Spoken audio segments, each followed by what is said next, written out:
So I'm just going to show you a picture here. Now, this is a picture of the two police officers that what happened was they were called to the scene. I guess it was domestic violence. Someone called the police. They came, and this man wasn't listening.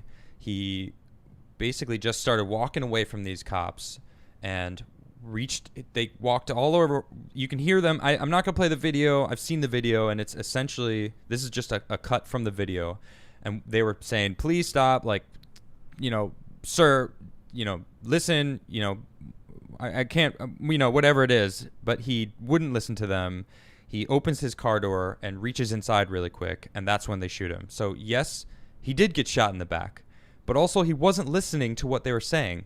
He very easily could have been going for a gun in his car. So if you think about the officers, what was going on in their heads, they had no idea what the situation was, what he was grabbing, so, I don't know much about this guy. I feel like this is one of those situations that, man, if he only just fought the law instead of, like, in court, if he was innocent, he had nothing to worry about. What was he going for in his car? What was the reasoning he wasn't listening, like walking away from the police officers? It just feels like all of this could have been avoided if he just listened to them, and just went along with it. I used to have this joke with a really good friend of mine where if either of us were driving, we got pulled over, and the cop was like, can I see your license registration? We'd be like, yeah, it's right here in my glove box, and we'd reach and we would joke and like how stupid, because that puts the cop will go in self-defense. But it was a joke to us because and like I was telling you earlier, I don't know if people realize how to deal with cops. Some people, I agree, you're right, like how afraid the cops are that every motion could be towards a weapon, a ballistic weapon. Absolutely. And these police officers are trained to know any situation at any time could turn violent. There's always going to be a chance that someone could pull a weapon on them, that they could, there was many, you could look around in the video, there's plenty of people around. There was kids on the scene. And it turned, I think some people are reporting that it was actually this man's kids that were there. So, I mean, it is a terrible shame. Luckily, he's not dead. He is in critical condition. So, hopefully he pulls through. I really hope that, he ends up being good in the long run, So I don't want anyone dying at all, So this is it's a terrible shame. But everyone's spinning this as though it is, again, how dare these cops? They're untrained. They're shooting him in the back. Like, you look at the news and it's black man gets killed by police officers again. And that's the main story. That's what they're running with. That's all it is. And it's just, come on. Right. There's got to be a point where they're like, okay, he could have drawn a weapon. I don't know if they had a weapon, if he had a weapon in the vehicle. And it doesn't matter if he did or not. Just like you said, if you reach for something really fast, like right here, officer, and you grab really quickly, like he already wasn't listening to them. He was already walking away. He has a history. So I'm told he has a history of non-compliance with police officers, that he is an ex-felon.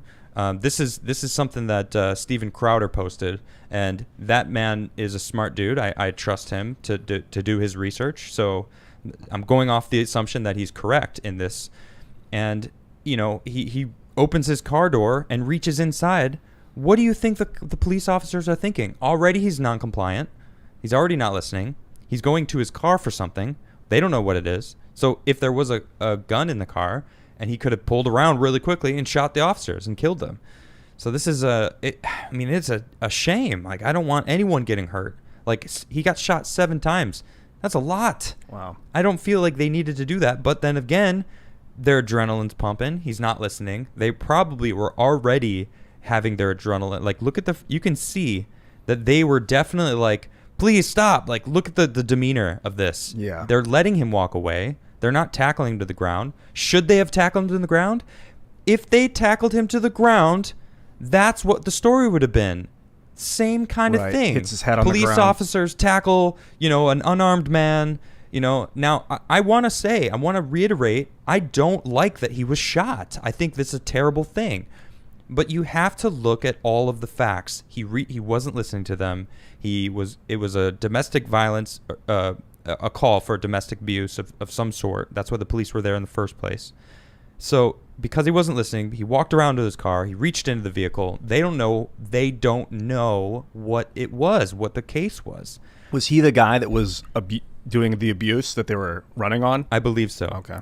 So like I haven't read the police report. I just kind of I've been setting up some things today for some projects that I'm working on. So I haven't really been able to delve too much into the story, but it's pretty insane the after effects of what this happened. I saw the raw video of them, trying to get him to stop. He reached into the car, then they shot him, and it's like they were trying to stop him from getting into the car, but he clearly was fighting against them at that point, opened the car door and went into his vehicle. So the optics look bad for both sides, and especially for him. He's reaching into the vehicle for something where the cops can't see what he's reaching for. And for the media, I'm starting to get really sensitive. At least about 2 months ago, I started to get really sensitive to whenever the headlines would say white man shoots black man shoots white, like when they put the color, the white and the black words in, they're doing it to sell attention. Yeah, look at this. National Guard called out after police shoot black man. Wisconsin on the brink after cops shoot black man. It's all... It could just be shoot man. Here we go again. All of these. Police shoot black man. Yeah, it's like, he's a man. He's a man. Why do we need to label it race? The little kid that got shot, a couple weeks ago, it's all these things. It's like no one's talking about the race if it's not their narrative. And that is the worst thing. They're always like, oh, we can spin emotions here. Let's spin these emotions and get everyone all upset. And that's what we're seeing. It's like now it's all just, well, perfect. We got more thing to whip up the emotions. Next step is blaming Trump for it. It's going to happen because that's literally what they've been doing nonstop. It's getting rather frustrating. It's good to pay attention to when they use those words white and black. Absolutely. Absolutely. So here, check this out. This is Wisconsin. The Wisconsin governor has called the National Guard after protests over the police shooting. And I mean, this is insane. Well, this is for that same shooting? This is Jeez, okay, yeah. So this is in Kenosha, Wisconsin. So they called in the National Guard. I'll just read about it a little bit. It says the governor summoned the National Guard to head off another round of violent protests on Monday after police shooting of a black man under murky circumstances that turned Kenosha into the nation's latest flashpoint city in a summer of racial unrest. Thank you, news media, because most of it is your fault for pushing this narrative that it's racially motivated. Those cops weren't there because of any racial issue at all. They only shot because it seemed that he was not listening. He reached into his vehicle. They didn't know what he was grabbing. It's like had he pulled a knife out, he could have probably done even more damage than a gun because he could have just turned around and started slashing. We don't know. And people love to just jump to the conclusions. This stuff really aggravates me. And just like you're starting to get really sensitive to it because it's so prevalent and so they don't care anymore. They're just shoving it down our throats. That Morgan Freeman quote I just told you about it. He said, someone asked him in an interview, how do we fix racism? And he said, well, stop referring to me as a black man and I'll stop referring to you as a white man and we'll just refer to each other as men. Boom. Thank you, Morgan Freeman. A prophet. This was quite some time ago, I think, too. This is an older interview, years ago. I mean, he figured it out. Going back to Ferguson, I feel like that was part of the beginning of this. Barack Obama was president at the time. He came out the next day and said, it's terrible that we have this racial injustice. Before the police report came out, before all the facts were known, turns out the police officer in question was exonerated. There was eyewitnesses that proved the one eyewitness that said it was racially motivated, that he had his hands up, was totally falsified. That the whole narrative was wrong, so it had nothing to do with race. The president, President Obama, didn't go back and say, sorry, I was wrong. He didn't say anything of the sort. It just perpetuated this it's so much easier to get clicks. People are still using this racially motivated, news network that people are getting angry, and it's terrible. They are causing a divide. They are causing this whole thing. New York City, they're actually trying to segregate their colleges now. What are they doing? They are. You know what? I want to pull something up. I feel like this is a whole nother subject, but it falls just in line with what we're talking about because, I mean, there we got a cat saying hello. Yeah, so NYU, I believe, is where it's starting. They're trying to make racially segregated dorms, so no one's together anymore. It's insanity. No. Right? Oh, man. I mean, I'm almost speechless. But it's this narrative that has spun that, like, we can't get along. We're all different. Like, no, we're all the same. We all bleed the same color. We're all human beings. Everyone can be upset. Everyone can go through emotional spurts. Everyone can be angry. Anyone could be an a-hole to a police officer and do something. Like you said you used to make jokes that you were going to quickly grab your license, and now you're thinking like, man, I would never do that. No, never. It was a serious joke.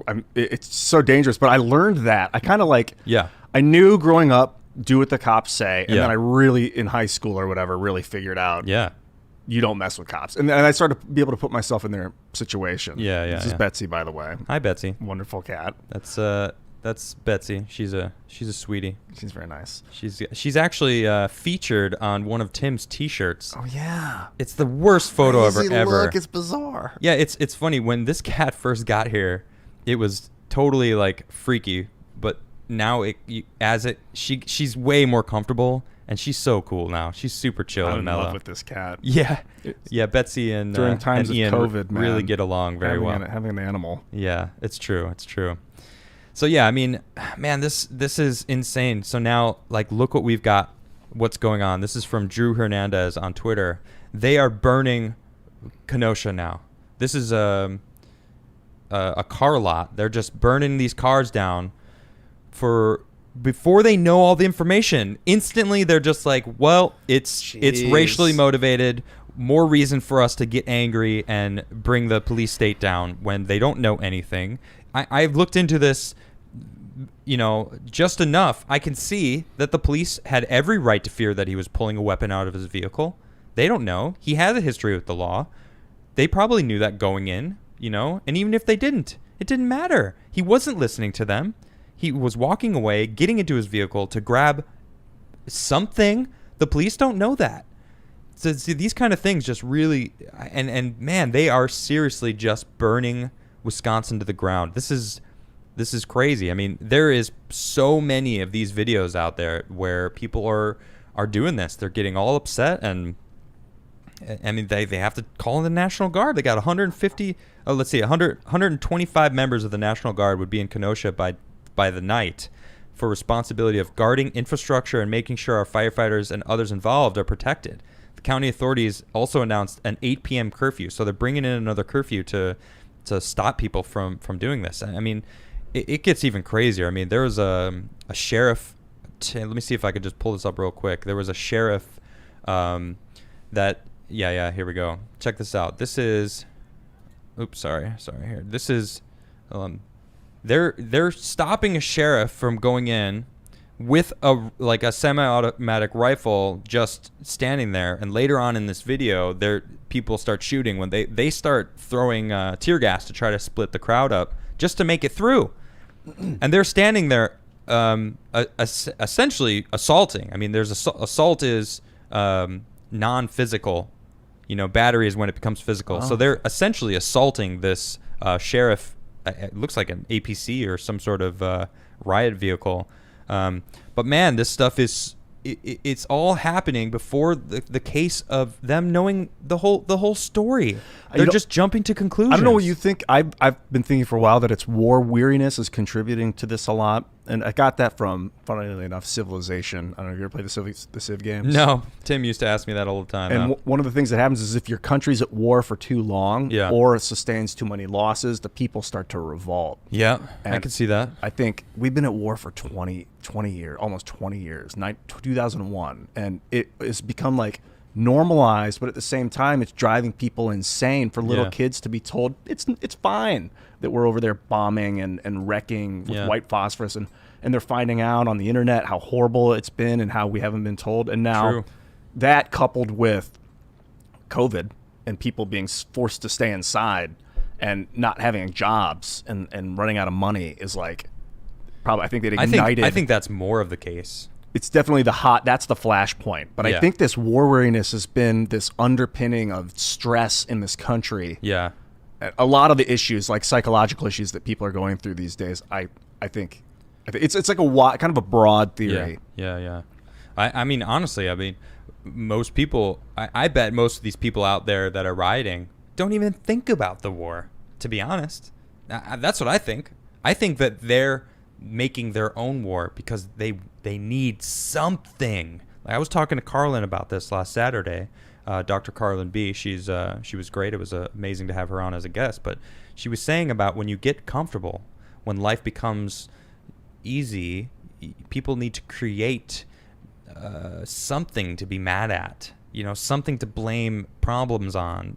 So these people that are out there, they're blaming their problems on systemic racism, where we see kind of what was going on there. It wasn't racially motivated. It had nothing to do with race. The guy was reaching to his car.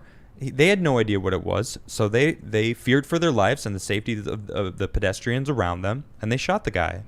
I'm not saying that was a good thing that they shot him, but I can understand why they shot him, and I can't see how it was racially motivated at all. Because I feel like if anyone in that case, in that situation, was not listening to them, walking away from them, after they had their guns drawn, and you still didn't listen to them, reach into your car quickly, you're going to get shot. That's just not a surprise to me. So the fact that they're now rioting again, it's just they were like, oh, good, we were reminded why we were angry in the first place. Good, we can be mad again. I'm angry again, so we're going to go out and riot. It's like they're burning their cities to the ground. That's not doing anything. That's just making the general public go, you guys are violent rioters. You're not going to get anything. You're not going to change anything. It's just making everything worse. It's making people not look at their message at all. It's like they keep screaming that it's about Black Lives Matter while burning everything down. It's like, how many black businesses have been burnt down? How many Americans, how many people in general have been killed since the beginning of these riots? It's well over 30 now. It's like, so because they're rioting, because of the defunding the police, so many people are getting shot and killed across this country. They don't care about those. They only care about this man who, for all we know, could have been grabbing a weapon to turn around and shoot them. Maybe he was trying to shoot the person who called the police on him in the first place, because he might have blamed them on the, they're the reason why these cops are hassling him. What if that was the case? I don't know. People have been known to erupt in emotions. When you're super emotional and you let anger take control, you see red, and all of a sudden you flying off the handle. Who knows? Nobody knows. That's the thing. They're rioting and they don't know, and that is such an issue. So this is a sad story. I mean, this is still happening right now. We're basically in the middle of it. It just is going on. So I'm sure there's plenty of information that we don't know. So hopefully, I wish everyone in Wisconsin well. I hope that they stop burning down everything, because that's just not helping at all. But let's move forward. Let's move on.